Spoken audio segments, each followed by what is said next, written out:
जो कुछ भी यहां दिखाई दे रहा है,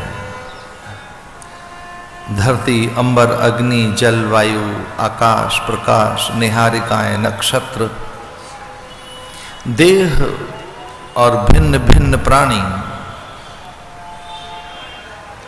जो कुछ भी यहां है, दृश्यमान, कल्पित, भासित, आरोपित और अनुभूत, अथवा हमारी जो कल्पनाओं में भी आ सके, वह सब ईश्वर है, वह सब ब्रह्म ही है।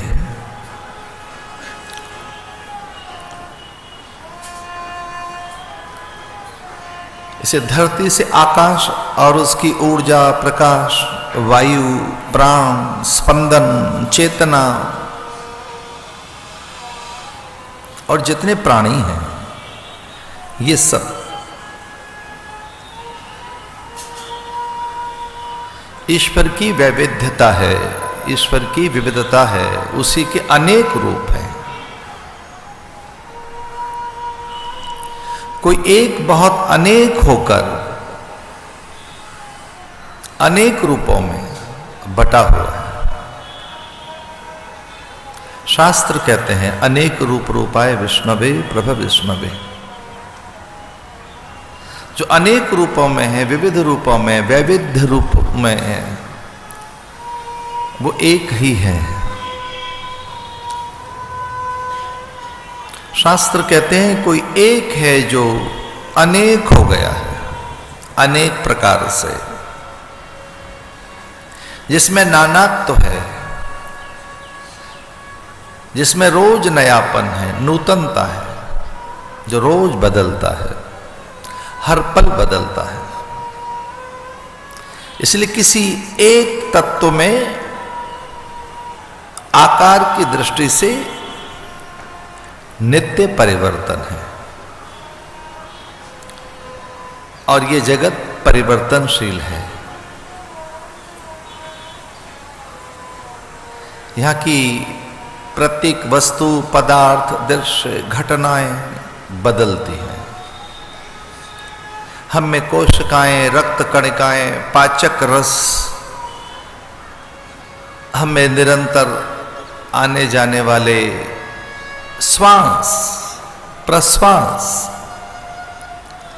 उनमें पल पल परिवर्तन है।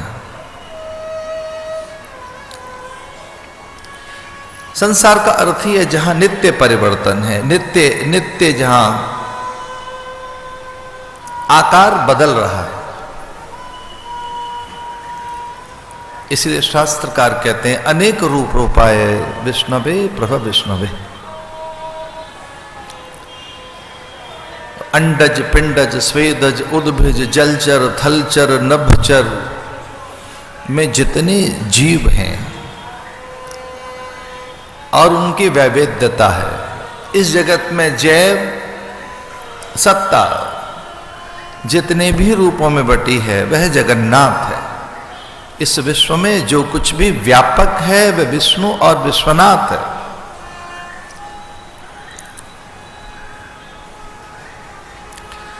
इसलिए वेद ये कहकर ईश्वर की व्यापकता, विद्यमानता और वह सर्वत्र है,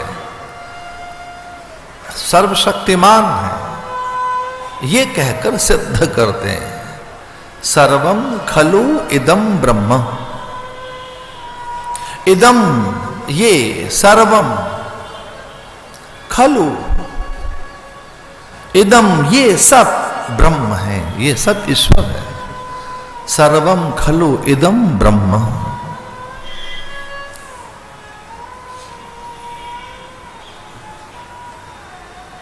अज्ञानता के कारण इस सृष्टि का जो नानात्व है, विभिन्नता है, वैभिन्नता है, बहुरूपता है, अनेक रूपता है, उसी के कारण कुछ पृथक है, कुछ विलग सा है, कुछ अलग अलग अलग दिखाई देता है, पर मूलतः सब में कोई एक है। एक को हम बहुत श्याम, कोई एक बहुत अनेक हो गया है।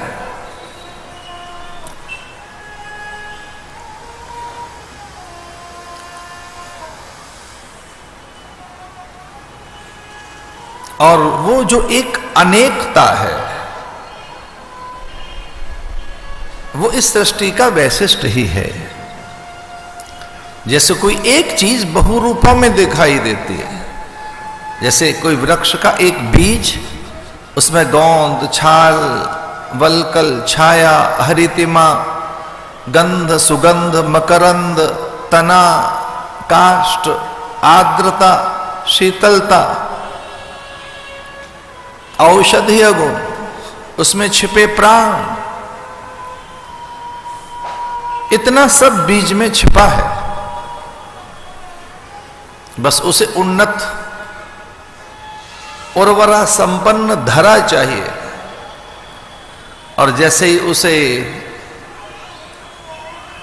धरा की उर्वरा, वहां की आर्द्रता,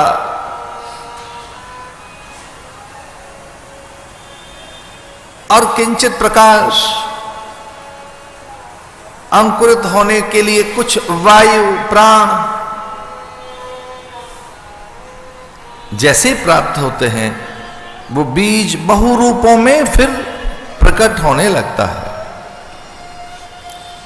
एक ही बीज फल, फूल, गोंद, छाल, छाया, शीतलता, पल्लव, प्राण, औषधि के रूप में फिर दिखाई देने लगता है।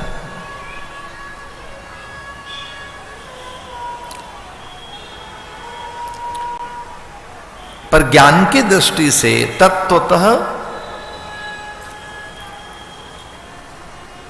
इस समूचे जगत और जैव समूह में, इस पूरे विश्व और उसकी व्यापकता में भगवान ही समाहित हैं।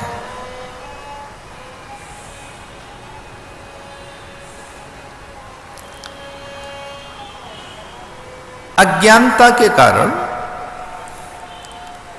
हम उस तत्व को अनुभूत नहीं कर पाते, इसलिए मनुष्य की पहली कोई समस्या है, पहली कोई दुविधा है, तो वो अज्ञानता है। वह अज्ञानता के कारण ही शरीर को सच मानता है, स्वयं को देह मानने लगता है मनुष्य कि मैं देह हूं। जबकि देह पर जैसे, तन पर जैसे वसन वस्त्र लिपटे हैं, वैसे ही ये देह भी लिपटी हुई है। ये कोई स्थूल शरीर मैं नहीं हूं, पर ऐसा ही मानकर मनुष्य जीता है। और उसके भीतर भी जो सूक्ष्म तत्व है, सूक्ष्म शरीर है, उसे भी कई बार स्वयं मान लेता है कि मैं मन, विचार, बुद्धि, चित्त, चेतना, गति, मति, गुण, धर्म, प्रकृति, स्वप्न, कल्पना, उन सब से एकीकृत होकर उन सब में पूरा पूरा अपने को अनुभव करते हुए अज्ञानता के कारण सुख दुख भोगता है। इसलिए एक बड़ी अज्ञानता यह है हम सब की कि हम देह को स्वयं मान रहे हैं, जबकि हम देह नहीं है। और हम इसके भीतर जो सूक्ष्म शरीर है, वो मन, बुद्धि, चित्त, विचार, कल्पना, स्मृति, संवेदना या पाचक रस, मैद, धातुएं, धमनियों में बहने वाला रुधिर और सांसों का सिलसिला भी मैं नहीं हूं। अज्ञानता के कारण कई बार हम विचारों के साथ, भावना, कल्पनाओं के साथ जुड़कर अपने आग्रह, अपनी भ्रांत धारणाओं के कारण स्वयं को विचार मानने लगते हैं। अपनी किसी रुचि, अपनी किसी अभीप्सा, अभिलाषा, अपने किसी मनोरथ, अपनी किसी आकांक्षा कोई स्वयं मानने लगते हैं, जबकि हम कोई स्वप्न नहीं है, हम कोई आशा नहीं है। हमको रुचि, आकांक्षा, स्पृहा, लालसा, वासना, कामना, और ध्यान रहे हम कोई संकल्प भी नहीं है। इसलिए स्थूल के साथ साथ जो सूक्ष्म देह है वो भी हम कहां हैं। एक तीसरी और देह है, कारण देह। ध्यान रहे वो हम कारण भी नहीं है। इसलिए मनुष्य का पहला पुरुषार्थ कोई है तो वही है वो स्वयं के सच को जान ले, अपने होने के अर्थ उजागर कर ले, अपनी सत्ता से परिचित हो जाए, अपने स्वरूप और अस्तित्व का बोध कर ले। तो जो अपने स्वरूप का, अपनी सत्ता का, अपने अस्तित्व का, अपने सच का बोध करना है वो बड़ा पुरुषार्थ है। कोई बड़ा पुरुषार्थ यही तो हो सकता है कि आपको आपकी वास्तविकताओं का, आपको आपके यथार्थ का, आपको आपके सत्य का बोध हो जाए। और मनुष्य के जीवन में अनेक प्रश्न आकर खड़े होते हैं, अनेक समस्याएं, अनेक पहेलियां, और उन पहेलियों में, प्रश्नों में, जीवन के अनेक रहस्यों में एक बड़ा रहस्य, एक बड़ा प्रश्न, एक बड़ी पहेली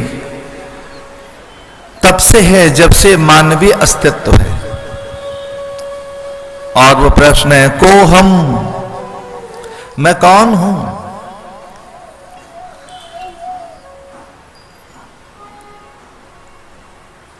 मेरा सच क्या है, मेरा मूल क्या है, तत्वतः मैं कौन हूं।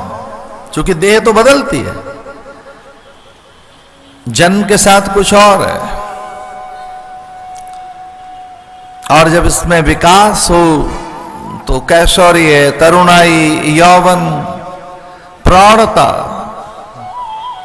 और तन के मिटने तक वार्धक्य, बुढ़ापा, तो बदलता देह का ये रूप। तो मैं देह तो नहीं हो सकता, तो क्या मैं बदलने वाली देह हूं? मैं नित्य परिवर्तित होने वाला रूप हूं। इसलिए अपने मूल को जान लेना बड़ा पुरुषार्थ है। पर अज्ञानता के कारण कई बार अपने मूल को, सत्य को, अस्तित्व को, अपनी सत्ता को, निजता को, अपने स्वभाव को हम जान नहीं पाते।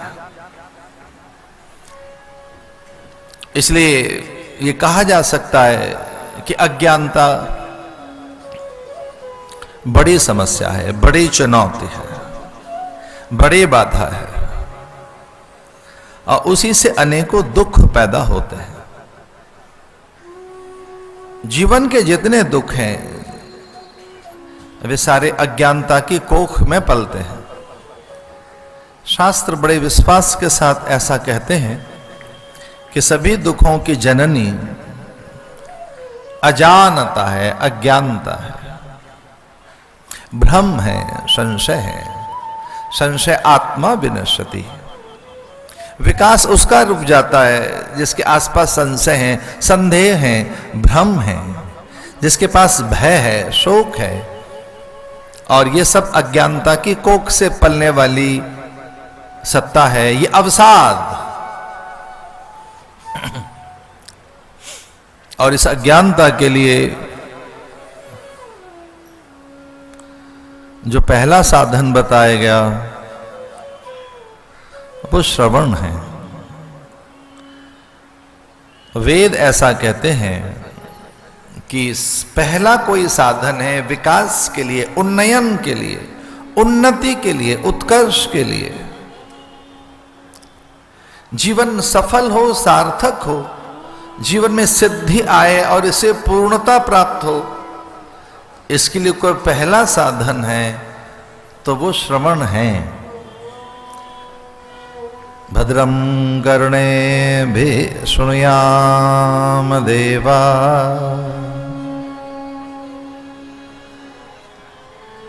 इसलिए कोई पहला साधन है तो वह श्रवण है कि आप ठीक ढंग से श्रवण कर लें, फिर मनन है, फिर निधिध्यासन है, उनसे सुना जाए जो श्रुति संपन्न है। इसलिए यह कहा गया कि इनसे सुने जो श्रोत्रिय हों, ब्रह्मनिष्ठ हों। सारे शास्त्रों में पहला साधन, आध्यात्मिक साधन श्रवण बताया गया। आप आध्यात्मिक दृष्टि से संपन्न होना चाहते, इसका अर्थ है कि भ्रम, भय, आलस्य, जड़ता, प्रमाद से मुक्त होना चाहते हैं तो पहला साधन है श्रवण। जैसे मांगल्य, माधुर्यता, मोद, प्रसन्नता, उन्नति और उत्कर्ष जीवन में आता है। श्रवण मंगलम, श्रवण से मंगलता आती है, मांगल्यता आती है, माधुर्यता आती है, और हां भ्रम का निवारण होता है, भय का, संशय का। जिनकी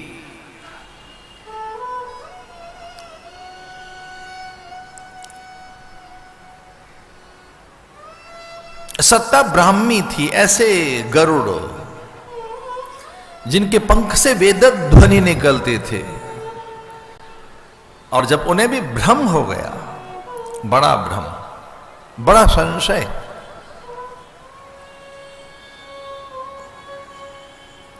तब उन्होंने शिव से कहा, भगवान महादेव से कहा, गरुड़ ने, कि मुझे कुछ भ्रम हो गया है, संशय हो गया है। इस संशय और भ्रम की निवृत्ति के लिए मुझे क्या करना चाहिए? तो भगवान शिव ने कहा कि आप सुनो, कथा सुनो। और धन्य है भारत की संस्कृति,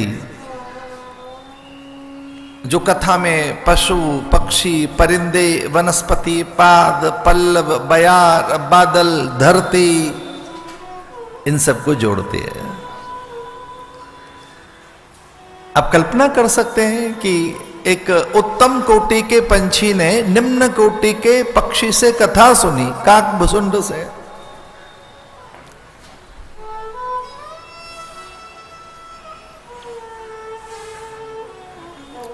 और युद्ध के मैदान में अर्जुन ने कृष्ण से सुनी, बाध्य किया भगवान ने कि तू सुन, फिर तेरा भ्रम मिटेगा, संशय और तेरी अज्ञानता छिन्न भिन्न होगी।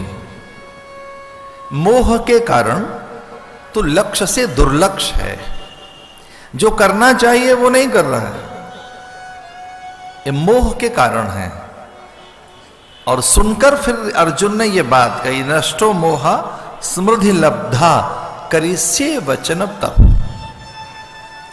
स्मृति लब्धा, मुझे ये पता लग गया अब करना क्या चाहिए, जीना कैसे चाहिए। अर्जुन ने तो यहां तक कह दिया, मैं अब ये सीख गया हूं देखना कैसे चाहिए, बोलना कैसे चाहिए, सुनना कैसे चाहिए, चलना कैसे चाहिए, व्यवहार सीख गया।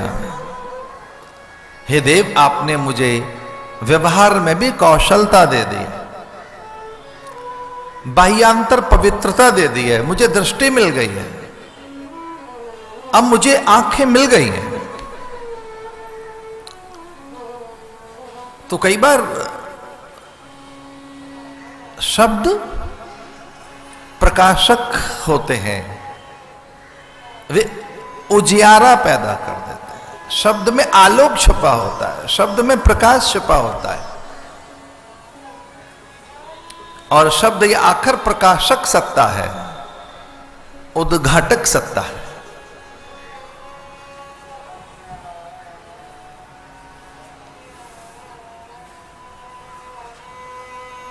संदेश की बात तो बड़ी निराली है। हमारी संस्कृति में तो बादलों से बातें की गई, बयार से, सूर्य से, चंद्र से, निहारिकाओं से, नक्षत्रों से, धरा की गंध से, नदियों के प्रवाह से, जिनमें कहीं स्थिरता नहीं है, स्थिरता नहीं है। नदियों का जल भी कहीं स्थिर रहा है,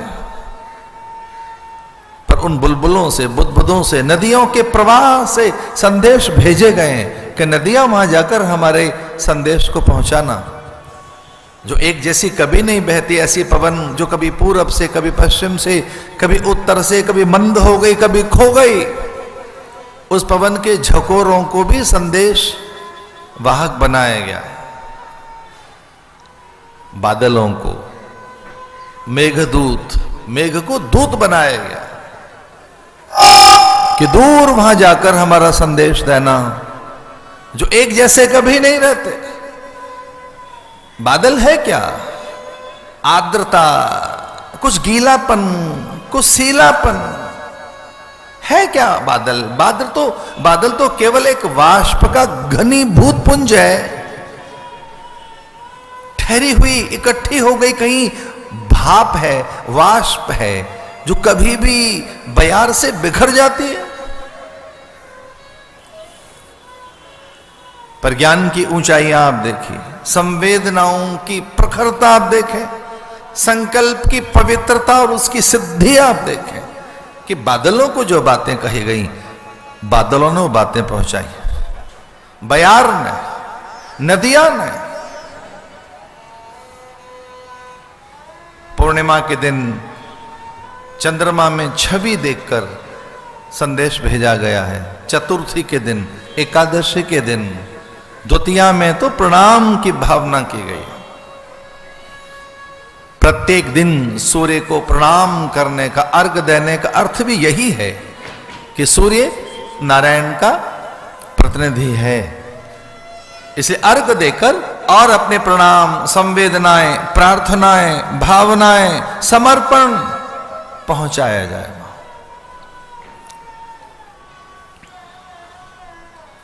ये सब सुनकर हुआ है।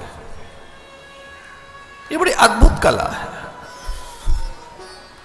इसलिए कहा गया श्रोतव्यो मंतव्यो। पहले सुने, मनन करें, एकीकृत हों, अपने मन को एकाग्र कर लीजिए। और बड़ा साधन है, बहुत बड़ा साधन है।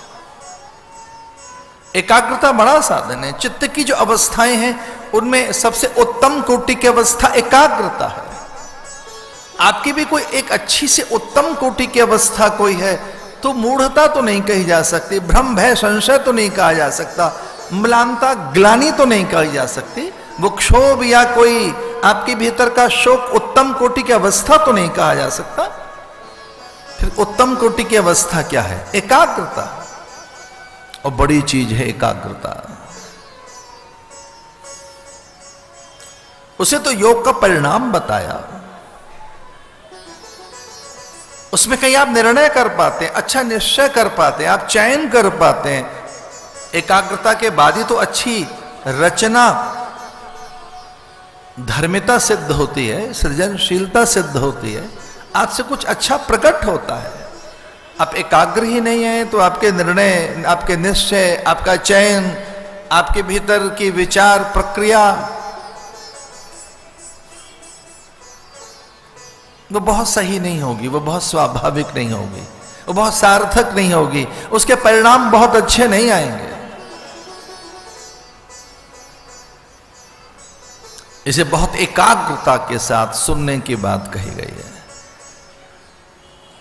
कहीं चूक तो हो गई होगी भवानी से, शिवानी से, पराम्बा की अर्धांगिनी सती कहीं तो चूक कर गई होंगी, वे सुन नहीं सकी। इसे वो शिव विरंच शंकर सम होई। अगर एकाग्रता नहीं है, श्रद्धा नहीं है, विश्वास नहीं है, आपके पास में पवित्र संकल्प नहीं है, उद्दाम भावना नहीं है, आप में उत्सुकता नहीं है, आप सहज नहीं है, एकीकृत नहीं है, तो ये ध्यान रहे परिणाम में अधूरापन आएगा, पूरी पूरी चीज हाथ नहीं लगेगी। तो बहुत ऊंची अवस्था है शिव की भारिया, शिव भारिया, वे सामान्य तो नहीं है। पर चूंकि गरुड़ सुन रहा है, परिणाम अच्छे आए। अर्जुन ने सुना, परिणाम बहुत अच्छे आए। सती सुन नहीं पा रही, और ये कठिनाई है, आज के व्यक्ति की भी कठिनाई है। आज व्यक्ति सुनना नहीं चाहता है। सुन रहा है तो वो सुनने के लिए नहीं, समझने के लिए नहीं, विवेक के लिए नहीं, विचार के लिए नहीं, निर्णय के लिए नहीं। आज तो व्यक्ति इसलिए सुन रहा है कि सुनकर झटपट उत्तर देना है, प्रतिक्रिया देनी है। पूरा सुन कहाँ रहे हैं, उससे पहले तो प्रतिक्रिया दे रहे होते हैं, उससे पहले तो मनोभाव बदल जाते हैं, शरीर की भाषा बदल जाती है, हमारे तेवर। अभी पूरा सुना कहाँ है हमने, उससे पहले ही जो माथे पर बल पड़ गए हैं। आपकी आंखों में जो एक निषेध है, नकारात्मक भाव है, आपके आसपास में जो अवज्ञा है, असहमति है, अवहेलना है, उपेक्षा है, तिरस्कार है, वो पूरा साफ दिखाई देता है कि सुना भी नहीं है, उससे पहले ही आप में जो एक अग्राह्यता है, अमान्यता है, सिद्ध हो रही है। व्यक्ति सुन कहां रहा है आज? इतना समय कहां है कि हम सुन लें? और हम सुनना भी चाहते हैं तो प्रतिक्रिया के लिए, प्रत्युत्तर के लिए, समझने के लिए नहीं। अब वो किस भाव में रही होंगी शिव भारिया कि वे अमीय कथा से, अमर कथा से वो वंचित तो रहेंगे। और शिव जैसी सत्ता अगर कथा सुना रही हो, उन जैसा गुरु, वे समर्थ हैं, व्यापक हैं, आदिदेव हैं, महादेव हैं, कर्म साक्षी हैं, युग साक्षी हैं, वो तो सनातन सत्य है, वो तो ईश्वर का भी साक्षी है, वो प्रथम पुरुष का साक्षी है, वो नारायण का साक्षी है, वो पहली सत्ता और जो पहली कृति है ईश्वर की, वो उसका भी तो साक्षी है, ब्रह्मा का, इंद्र आदि यम वरुण कुबेर का। जब ये कुछ नहीं था, इससे पूर्व की अपूर्वता में भी उसकी कहीं सत्ता और उसकी उपस्थिति है, वो पूर्व के भी पूर्व में है, उसकी अपूर्वता में है। लेकिन कोई प्रमाद, आलस्य, जड़ता, निद्रा, संकोच, कोई तो चीज रही होगी कि वो सुन नहीं सके। क्योंकि जो सुनने में बाधक है, समझने में बाधक है, निर्णय लेने में बाधक है, उस तत्व का नाम है प्रमाद। और उसी को शत्रु बताया बड़ा जीवन का। उसे शास्त्रकार मृत्यु भी कहते हैं, जीवन के रस की। जो जीवन का रस है, जो जीवन का आनंद है, जो जीवन का बड़ा उल्लास है, जिसके कारण ढक जाता है, उसे प्रमाद कहते हैं।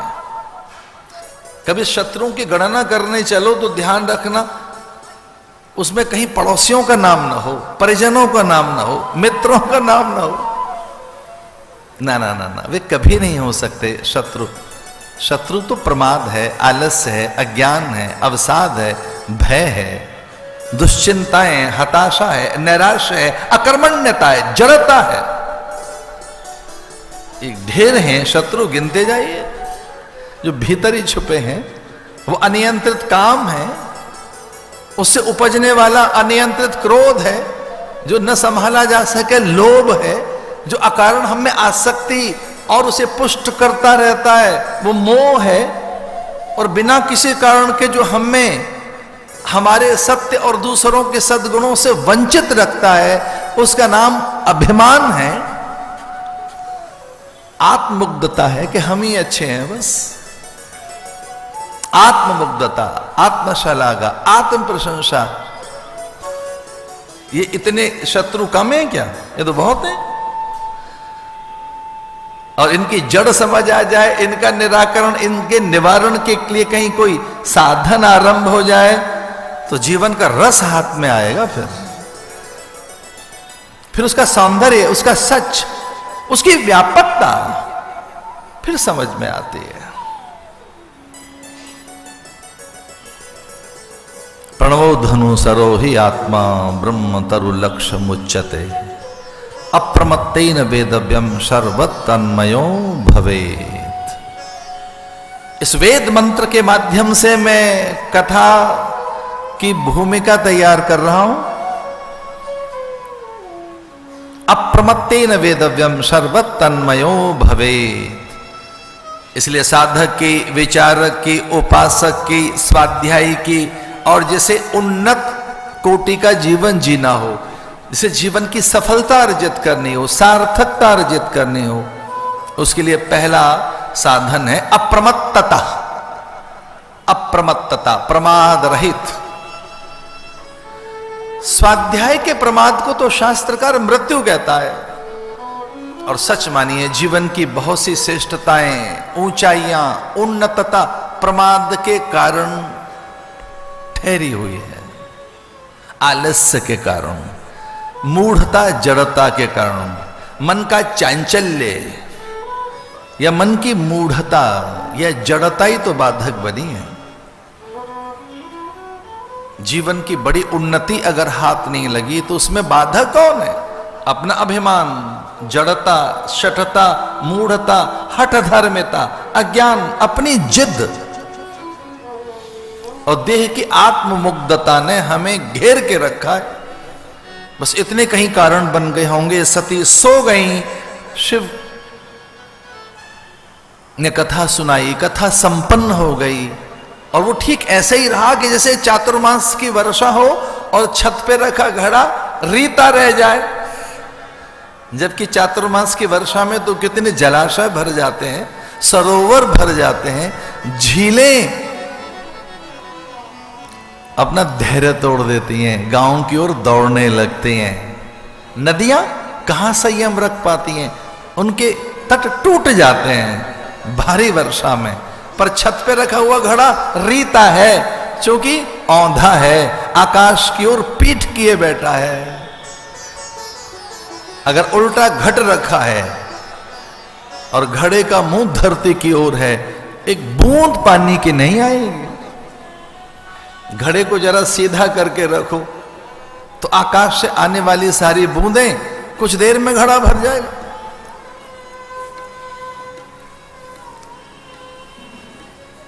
इसलिए सती उसे सुन नहीं सकी थी।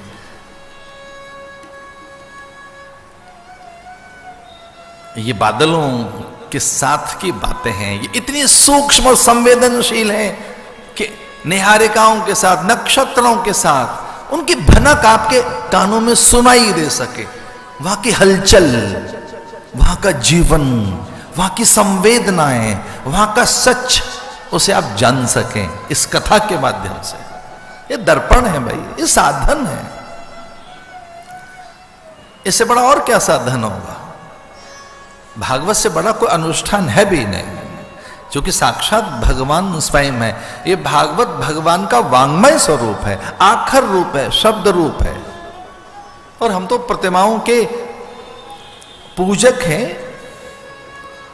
तो ये भगवान की प्रस्तर प्रतिमा नहीं है, ये धातु प्रतिमा नहीं है, ये भगवान की भाव प्रतिमा, आखर प्रतिमा, अक्षर प्रतिमा, शब्द विग्रह है। ये भागवत भगवान का शब्द विग्रह है, जिसके लिए पहला साधन है श्रवण। पहला साधन सुनना है। तो सुनने के लिए किस तरह के कान हो?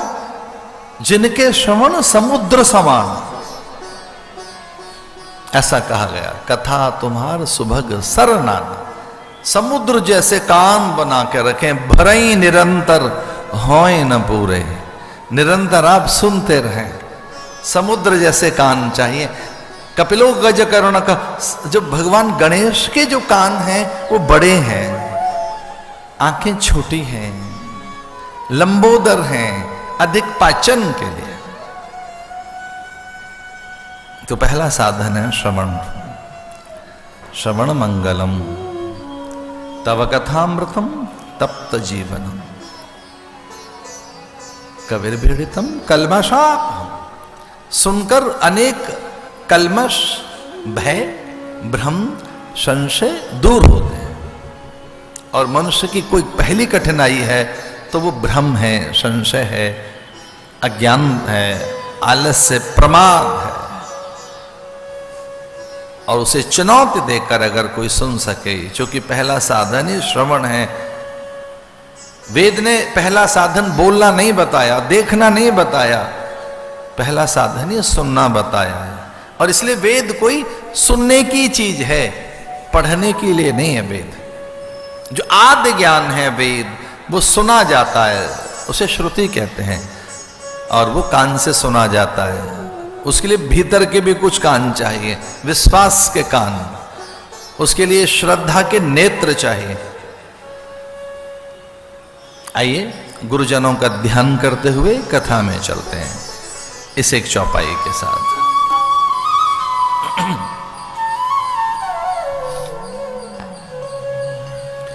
उगरई विमल विलो चनहि अगे, उगरई विमल विलो चनहि अगे,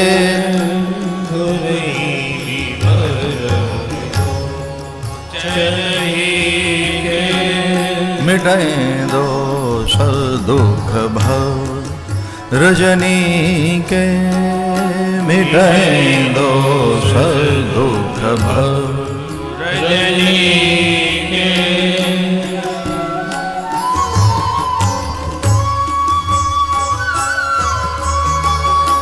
उगरहि विमलो विलोचन ही के, मिटहि दोष दुख भव रजनी के। उगरई विमल विलो चनहि अगे, उगरई विमल विलो चनहि के।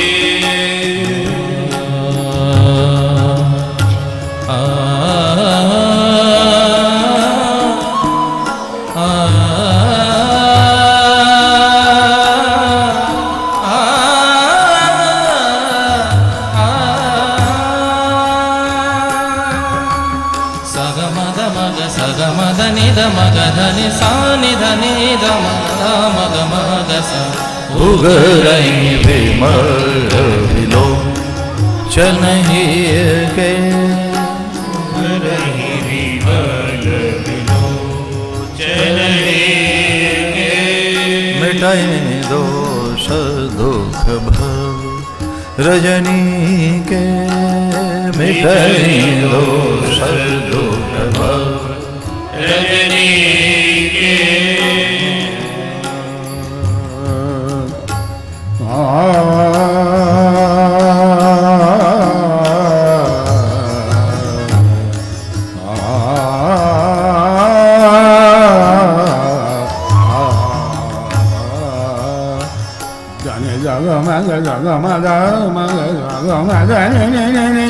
Dani dama dama dama ga sa dama dani sa dani dani sa dama ga sa ga dani sa dani dama dama dama ga sa dama ga sa. उगरई विमल willow चनहि अगे, मिटहि दोष दुख रजनी के। Dama dama dama ga dama ga mama ga sa gama dani sa sa sa gama dani sa sa sa gama dani sa sa sa. चनहि के।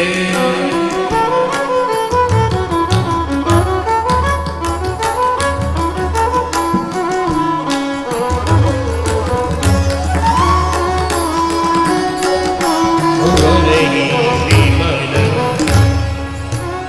चनहि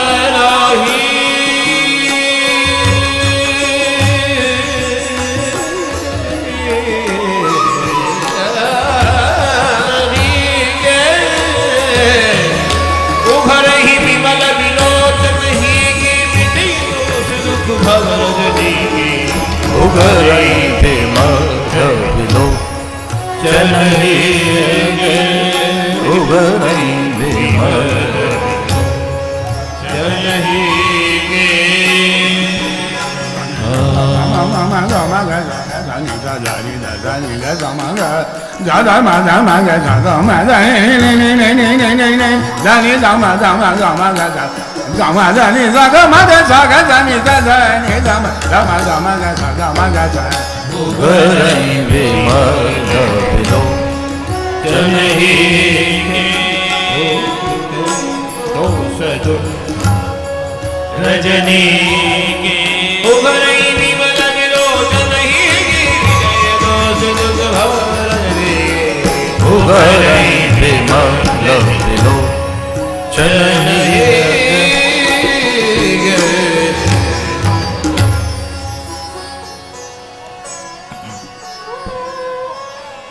उघरई विमल विलोचन ही के। कथा भीतर के नेत्र खोलती है, बाहर के नहीं। बाहर के नेत्र तो कई बार विषम परिस्थिति में, प्रतिकूल अवस्था में अपनों का सच देखकर खुल जाते हैं। कई बार तो अपने ही हमारी बाहर की आंखें खोल देते हैं। मन की आंखें भी कई बार अपने ही खोल देते हैं। उनका स्वभाव, चरित्र, शील, उनकी निष्ठा कितनी सच है, वो कितने निकट हैं, वो हमारे पास हैं या हमारे पदार्थों के आकर्षण में है। उनका हमसे नेह है कि वो हमारे संग्रह और संचय, हमारे संपर्क, हमारी स्थूलता, हमारे आभूषण, वस्त्र, भवन, वाहन, भूमि, पद, प्रतिष्ठा, किसके साथ संबंध है उनका? वो कितने हमारे अपने हैं, ये तो कई बार उनके सच के कारण मन की आंखें खुल तो जाती हैं। पर केवल मन की आंखें खुलती हैं। सांसारिक व्यक्ति कई बार अपना सच उगल दे या उसकी वास्तविकताओं का बोध हो तो केवल मन की तो आंखें खुलती हैं। हो सकता है कभी बौद्धिक नेत्र खुल जाए किसी कारण, पर भैया हृदय के नेत्र तो सदगुरु कृपा से खुलते हैं। वो तो भगवान की कृपा के बिना नहीं खुल सकते। विमूढ़ा नानु पश्यन्ति पश्यन्ति ज्ञान चक्षुष। विमूढ़ा नानु पश्यन्ति, इन नेत्रों से केवल जगत को देखा जा सकता है। मन की आंखों से कुछ संसार के कुतूहल, विस्मय, यहाँ के नश्वर, क्षणभंगुर, विनाशी तत्वों को सतह के तौर पे समझा जा सकता है। किसी कारण से हो सकता है आपके बौद्धिक नेत्र खुल जाएं, पर जो भीतर की आंखें हैं वो तो सत्संग से खुलती हैं, वो तो विवेक के कारण ही खुलती हैं। इसलिए कहा गया उघरई विमल विलोचन ही के, मिटई दोष दुख भव रजनी के। तो जो एक प्रकार का अज्ञान है उसके लिए जो आंखें खोल दे उसे सत्संग कहते हैं। मूलतः इस कथा का फल भी आंखों का खुल जाना है कि वो भीतर की आंखें खोल दे।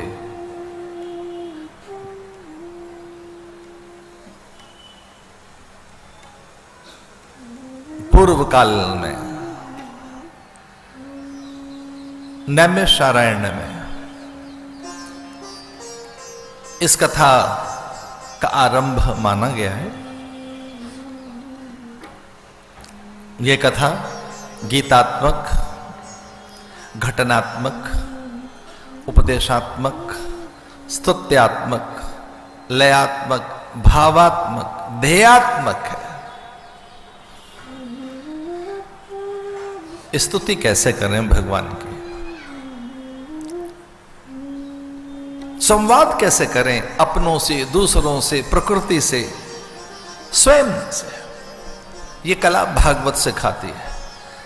इसे भागवत को स्तुत्यात्मक कहा गया कि कैसे संवाद करें धरा से, गगन से, दिशाओं से, प्रकाश से, दूर नक्षत्रों से, पितृ सत्ता से, देव सत्ता से। इसलिए ये कहा गया कि भगवान की स्तुति, अर्चना, उपासना, अभिषेक, साधना, मंत्र जाप, ध्यान, प्राणायाम, तीर्थ सेवन, स्वाध्याय। एक और बात, दूसरों से और अपने से कैसे बातें करें, ये संवाद की कला सिखाती है। और ये बहुत कठिन है अपने से बातें करना। कभी कभी स्वयं से भी संवाद होना चाहिए, आत्म संवाद, कि हम कहां खड़े हैं, हमारी रुचि, स्वभाव, प्रकृति, मनोदशा, चित्त की अवस्था कहां है, हम कहां खड़े हैं, कितना खोया पाया, क्या उपयोगिता है, क्या उत्पादकता है, क्या सचमुच सही जीवन जी रहे हैं, हमारी रुचि ठीक है, हमें ठीक स्वप्न आते हैं, क्या हमारे सपने पवित्र हो गए, हमारे विचार दिव्य बन गए, हमें भीतर दिव्य संकल्प जगता है क्या। और एक बात अगर साहस पूर्वक पूछ सको अपने से, क्या मैं सच में मनुष्य हूं, देखने में तो आदमी जैसा लगता हूं पर पूरा भीतर से पूरा पूरा आदमी हूं मैं, मुझे पशुता घटे क्या, मैं बहुत जड़ तो नहीं, पाषाण तो नहीं, मेरे भीतर की कोमलता, सुकोमलता, संवेदनाएं जो दैवीय होनी चाहिए, भगवदीय बननी चाहिए, ईश्वरीय बननी चाहिए, वो किस धरातल पर खड़े हैं। मैं कहां हूं, चिंतन के धरातल पर, विचार के धरातल पर। क्या अपने से संवाद नहीं करना चाहिए? ये प्रश्न स्वाभाविक नहीं है? कब पूछेंगे अपने आप से कि हमारी रुचियां ठीक हैं, प्रकृति, स्वभाव, वृत्तियां, अध्यास, अभ्यास, हमारा अभ्यास ठीक चल रहा है? और सच मानिए हम अभ्यास का परिणाम है, हम जो कुछ है अपने अभ्यास का परिणाम है। और साधना भी अभ्यास चाहती है। अभ्यास वैराग्याभ्याम तन्निरोध, शास्त्रकार ऐसा कहता है, गीता ऐसा कहती है, योग दर्शन ऐसा कहता है, वेदांत की ये स्वाभाविक मांग है कि आपका अभ्यास सही हो। और अभी हम जो कुछ है